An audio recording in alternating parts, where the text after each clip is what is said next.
तो यहाँ पर मैट्रिसेस पर कुछ प्रॉब्लम्स लेता है। तो अपने पास फर्स्ट प्रॉब्लम है कि अपन को दे रखा है ये जो मैट्रिक्स है अपन को प्रूव करना है कि ये ऑर्थोगोनल है। तो बेसिकली इसको सॉल्व करने का ट्राई करो, फिर इसका सॉल्यूशन देखते हैं। तो अपन को पता है कोई मैट्रिक्स ऑर्थोगोनल है तो A multiply by A transpose की वैल्यू आई के बराबर होनी चाहिए। अब यहाँ पर ये जो चीज है इसमें मतलब ऐसे मल्टीप्लाई करने में बहुत प्रॉब्लम होगी, तो अपन इसको क्या करेंगे, साइन और कोसाइन में चेंज करने की कोशिश करेंगे। तो जैसे कैसे करेंगे, यहाँ पर इसको ऐसे लिख सकता है,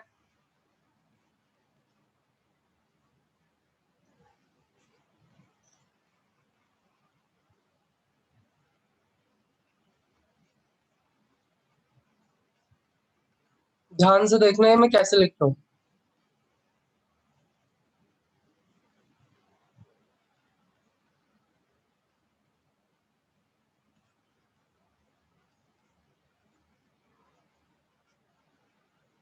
यहाँ बीच में माइनस का साइन है और ये ए स्क्वायर बी स्क्वायर, तो ऐसे लिख सकते हैं इस मैट्रिसेस को।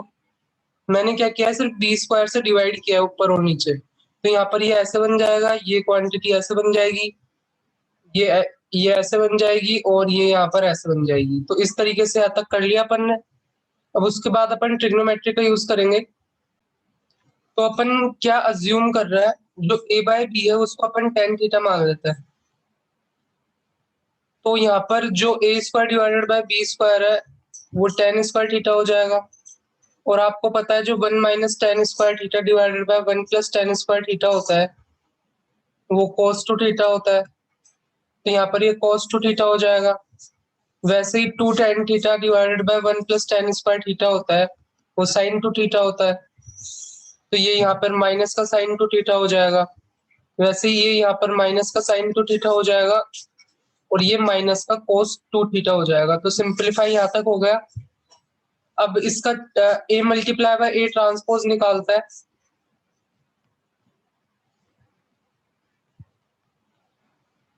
तो ये तो अपना ए है और इसका ट्रांसपोज क्या होगा, रोज और कॉलम को इंटरचेंज कर देंगे। तो बेसिकली सेम ही आ रहा है, ट्रांसपोज भी वही आ रहा है।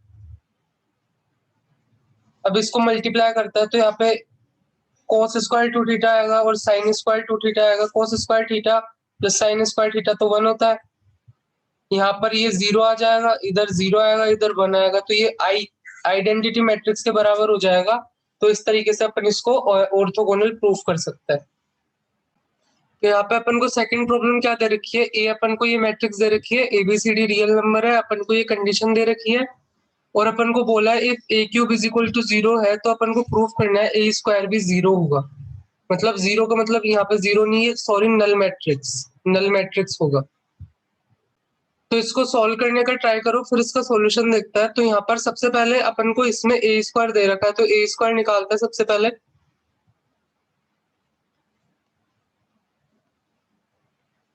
ए स्क्वायर निकालोगे मल्टीप्लाई करके तो यहाँ पर आएगा A square B C A B and B D and C A plus C D and B C plus D square.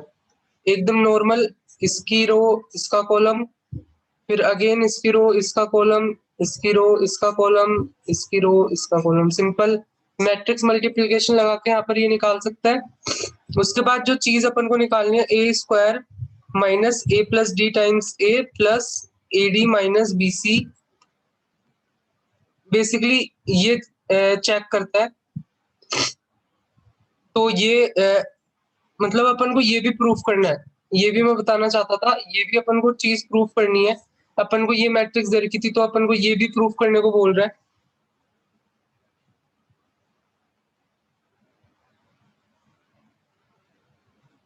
ये प्रूफ कर लेता है।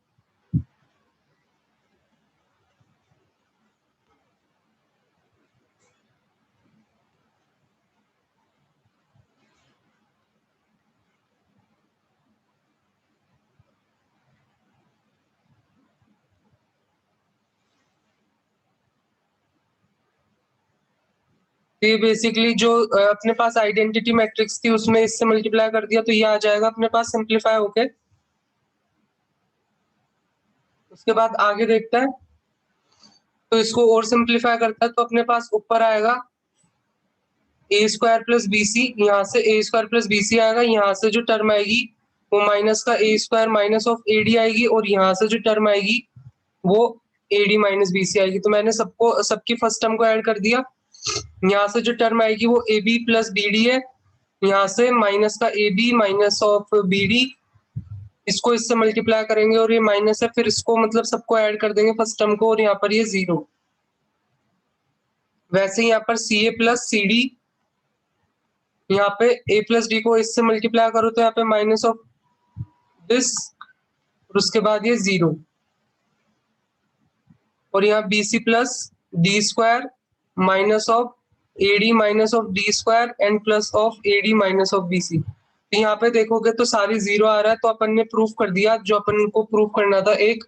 और अपन को एक और चीज प्रूफ करनी थी, मतलब यहाँ पर देखो ए स्क्वायर से ए स्क्वायर गया, बीसी से बीसी गया, ये सब 0 हो जाएगा, मतलब अपन ने प्रूफ कर दिया जो अपन को प्रूफ करना था। और एक और चीज अपन को प्रूफ करनी थी, if A cube is equal to null matrix है तो ए स्क्वायर भी नल मैट्रिक्स होगा। ये कैसे करेंगे, यहाँ से अपन को पता चल रहा है कि जो इसकी वैल्यू 0 है, यहाँ सर अगर ए क्यूब नल मैट्रिक्स है तो दोनों तरफ डिटर्मिनेंट लेंगे तो डिटर्मिनेंट ऑफ ए का क्यूब और नल मैट्रिक्स का डिटर्मिनेंट 0 होता है, तो यहाँ पर डिटर्मिनेंट ऑफ ए की वैल्यू 0 होनी पड़ेगी। अगर डिटर्मिनेंट ऑफ ए की वैल्यू 0 है तो अपने पास मैट्रिक्स क्या दे रखी थी, यहाँ पे डिटर्मिनेंट की वैल्यू ये आएगी, इसकी वैल्यू को 0 होना पड़ेगा।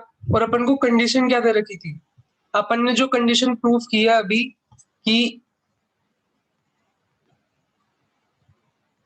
ये जो चीज है वो नल मैट्रिक्स से बराबर होगी। अब यहाँ पर इसको 0 पुट कर देता है, क्योंकि ए क्यूब इज इक्वल टू 0 के लिए जो डिटरमिनेंट की वैल्यू 0 होगी, तो यहाँ पे अपने को क्या आ रहा है,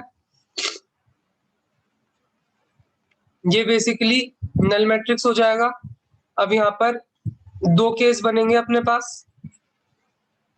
फर्स्ट केस, अगर a प्लस डी की वैल्यू 0 हो जाए तो यहाँ पे डायरेक्ट ही ए स्क्वायर की वैल्यू 0 हो जाएगी, तो अपन ने प्रूफ हो जाएगा जो अपन को प्रूफ करना था। और अगर a प्लस डी की वैल्यू नॉन 0 है तो अपन को A cube is equal to 0 तो अभी भी दे रखा, तो इसको a multiply by A square लिख सकता है, और जो ए स्क्वायर है उसकी value a plus D times A लिख देंगे ए स्क्वायर की जगह। और यहाँ पर एक और ए बचा हुआ है और ये नॉन 0 है, तो सिंपली इसको नल मैट्रिक्स होने के लिए ये 0 होना पड़े, इसको मतलब इसको नल मैट्रिक्स होना पड़ेगा अगर इस क्वांटिटी को नल मैट्रिक्स होना है तो सिंपली अपन ने यहाँ पे प्रूफ कर दिया, if A cube is equal to 0 है तो ए स्क्वायर की A cube is equal to null matrix है तो ए स्क्वायर भी नल मैट्रिक्स होगा।